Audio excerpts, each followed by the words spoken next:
Hi guys, what's up, what's up, what's up? This is my first video form. If you're listening to the potty, I did do this as a video. You can watch that on YouTube.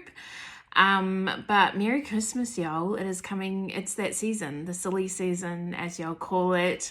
And I wanted to do a podcast on not growing up celebrating Christmas. Not celebrating Christmas. I grew up in a Rastafarian type of church. Which a lot of people, when I say that, they're like, what? Like, does that mean you guys like smoked weed and had dreadlocks and all that kind of stuff? And yes and no. But I looked up, I literally just Googled, what is Rastafarian?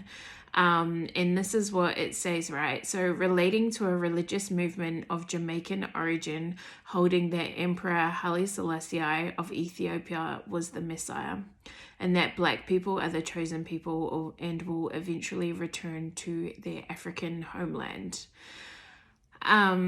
So, like, this was growing up, right? So, if I think about my childhood, we were very involved in the church. So my dad was like the equivalent of, I feel like, what you would call like a pastor, right? So he was a pastor in this Rastafarian church.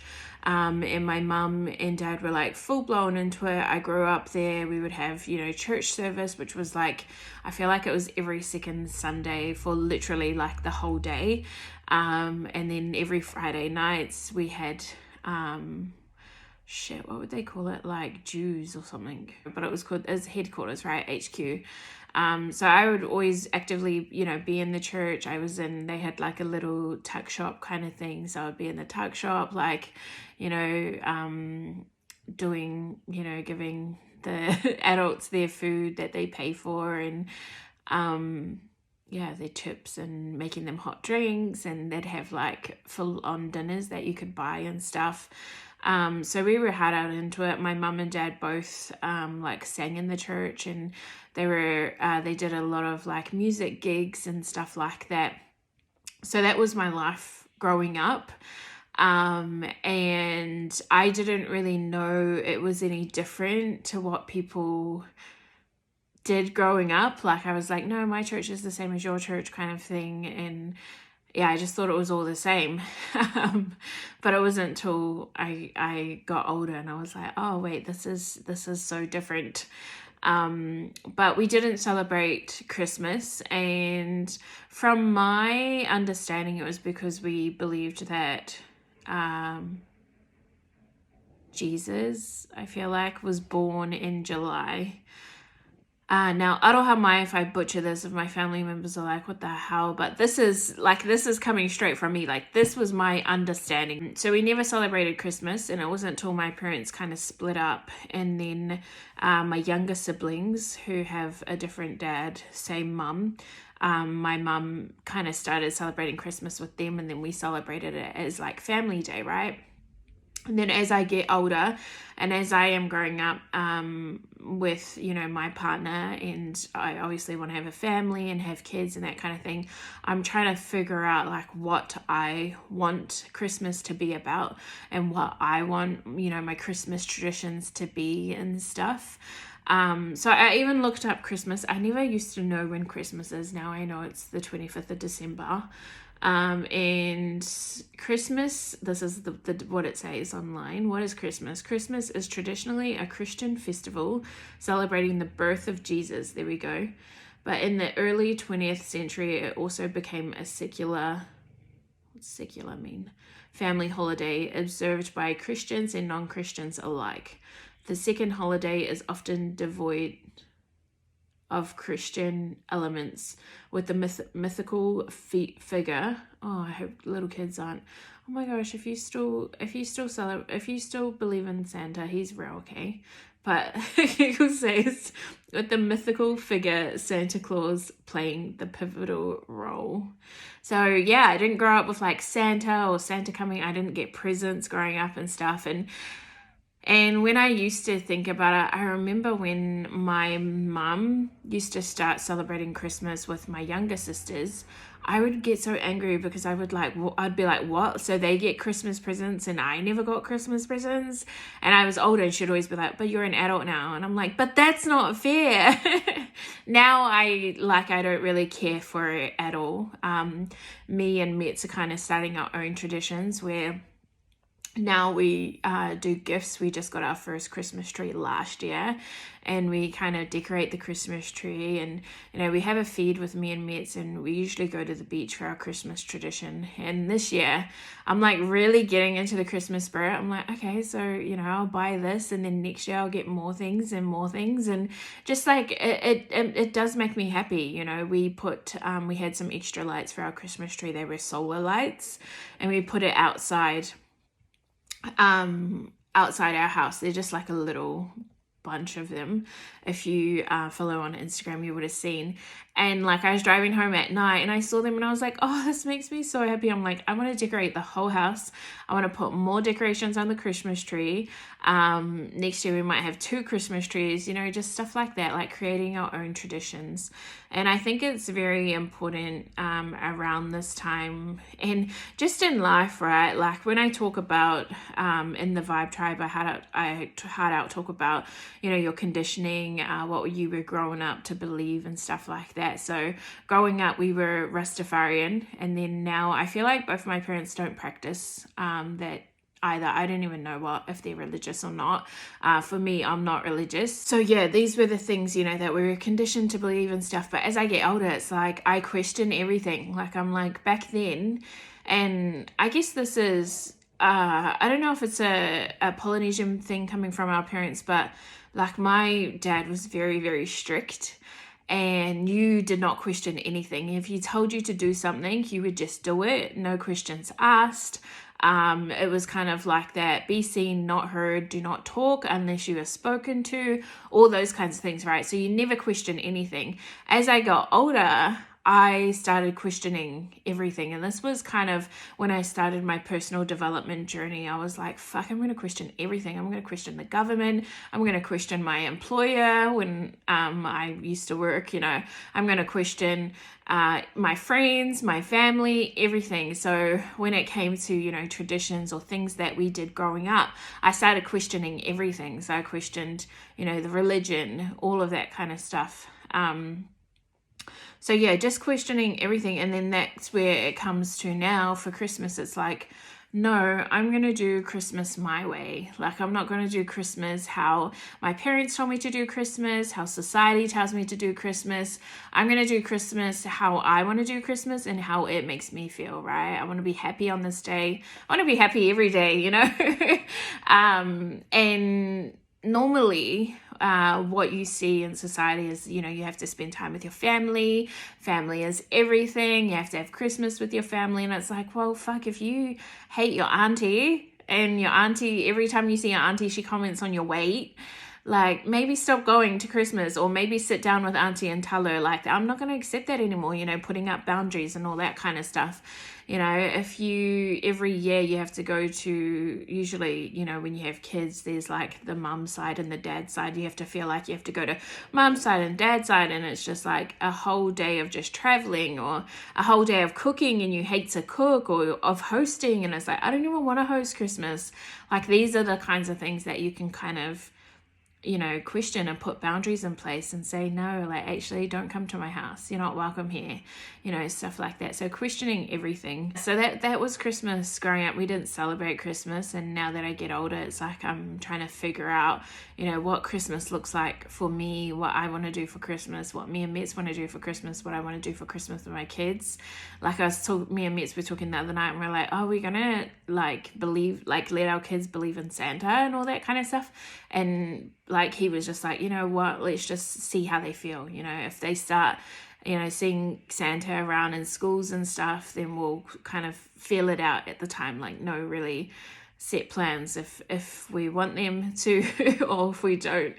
And he was like, they probably won't even believe in that stuff, but if they do, like why would you rob your kid of that magical experience? Because yeah, it's like when I think of the lights that I see, or the Christmas tree that makes me happy when I see it, or receiving a gift on Christmas Day, it's more so the feeling as opposed to the religious background. How Google said it came from Christianity and stuff. Is for me, it's the celebration of the year. Like you're wrapping up the year, and it's you celebrating everything that you did in the year, how your year went, what you achieved, getting through the year, being together, kind of that gratitude moment, that gratitude space, and stuff, even though like that's something that we pretty much practice.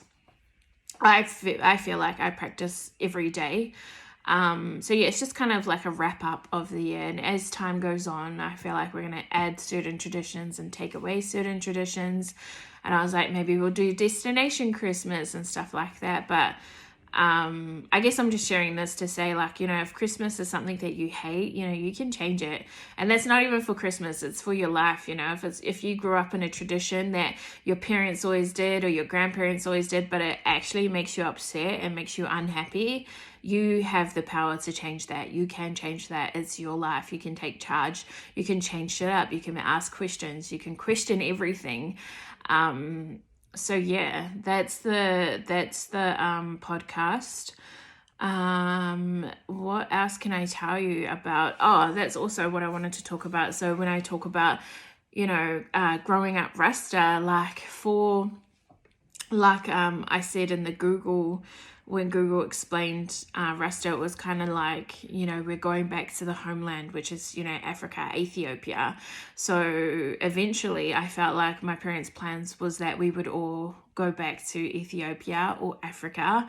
And my dad studied landscaping, and I feel like that was, if I remember correctly, it was because, he would learn how to prepare food and stuff, in the ground, so that you didn't have to rely on somebody else, be self-sufficient. And then my mum was a teacher so that she could teach the kids in Africa and all these kinds of things. So that was like the big plans, I guess, was to go back to Ethiopia.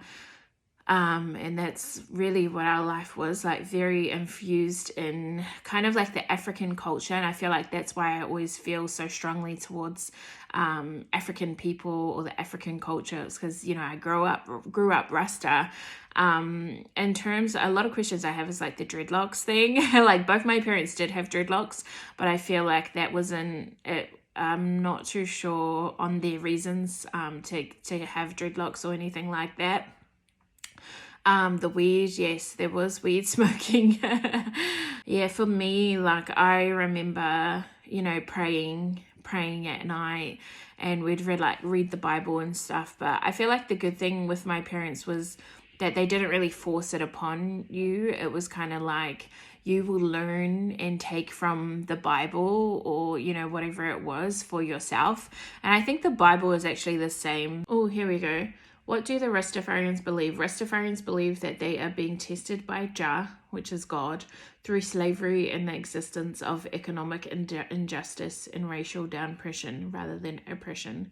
They await their deliverance from captivity and their return to Zion, the symbolic name for Africa, drawn from the biblical tradition. So I feel like the Bibles are like it's the Christian Bible. So like my older brother, his name's Hezekiah, my sister's name's Selah, my name's actually Elisha, so Prophet Elisha, and then my younger sister's name is Cherub. So those are my four siblings to my mum and my dad, and then I have my younger siblings, which are twins, and they're African Māori. Naima and Nia, and then my younger sister Monique, is Māori. So the four, like all our names are from the Bible. And I wanted to talk about, like, people are like, oh, how did, your parents get into that and all that kind of stuff. And from what I've spoken to them about it, it was basically, they were looking for community. So both my parents didn't really have parental figures in their lives. They weren't very present. My dad's parents passed away when he was quite young, and then my mum's parents were I guess fighting their own battles with addiction and stuff like that. So their parents weren't very their parents weren't very present. So my mum ran away when she was quite young, and I think so did my dad, and they were just kind of looking for somewhere to I guess they were looking for family, for community, for somewhere to call home, to be loved or validated or appreciated. They wanted somewhere to feel safe when they didn't have that safe place. They didn't have their parents, and I could never imagine what my parents had to go through at that time. They were like 16, 17. My mum had my brother when she was 16. I think my dad was 17. So I could never understand that, but they were looking for a place to be accepted, a place to go, and they just so happened to find this church, which was the Rastafarian church, and a lot of it is run by PIs, Polynesians, Pacific Islanders, Māori. In that church, it might have changed now, but there was a base in New Zealand that started off in New Lynn, I believe, when I remember going there, and we basically like lived there. But yeah, that's just kind of a background into how we even got into the Rastafarian church, I guess. But yeah, I feel like that's the podcast. I hope it makes sense. It's just, I don't have any notes. I'm just going off the dome, and that's how my dome is today. It's just a bit of this and a bit of that. So yeah, that's the podcast. Thank y'all for listening. I do want to say Merry Christmas and a Happy New Year. Merry Christmas, or if you don't believe in Christmas or you don't celebrate Christmas, just like a happy end of year. Celebrate yourself. You've done so much. Getting through the year is a huge deal. Surviving 2022 is a huge deal. But yeah, Merry Christmas, Happy New Year, ka kite, koe kia. Thank you so much for listening.